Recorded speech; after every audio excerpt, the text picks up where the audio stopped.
আওয়ামী লীগ সরকারের সময় সংঘটিত গুম, হত্যা ও নির্যাতনের ঘটনায় মানবতাবিরোধী অপরাধের মামলায় ক্ষমতাচ্যুত প্রধানমন্ত্রী শেখ হাসিনা, সাবেক সেনা কর্মকর্তা জিয়াউল আহসান সহ ১১ আসামির বিরুদ্ধে তদন্ত প্রতিবেদন দাখিলের বিষয়ে শুনানির জন্য আন্তর্জাতিক অপরাধ ট্রাইব্যুনালে দিন ধার্য রয়েছে আজ।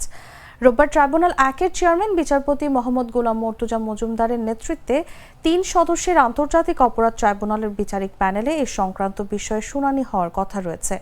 ট্রাইব্যুনালের অন্য ২ সদস্য হলেন বিচারপতি মোহাম্মদ শফিউল আলম মাহমুদ এবং অবসরপ্রাপ্ত জেলা ও দায়রা জজ মোহাম্মদ মহিতুল হক এনাম চৌধুরী। এর আগে গত ২৪ জুন আন্তর্জাতিক অপরাধ ট্রাইব্যুনাল ১-এ মামলায় তদন্ত প্রতিবেদন দাখিলের সময় আরও ২ মাস বাড়ানো হয়। তার এই ধারাবাহিকতায় গুম হত্যার অভিযোগে করা মামলায় ক্ষমতাচ্যুত প্রধানমন্ত্রী শেখ হাসিনা, সাবেক সেনা কর্মকর্তা জিয়াউল আহসান সহ ১১ আসামির বিরুদ্ধে তদন্ত প্রতিবেদন দাখিলের জন্য ২৪ আগস্ট দিন ধার্য করেন আন্তর্জাতিক অপরাধ ট্রাইব্যুনাল।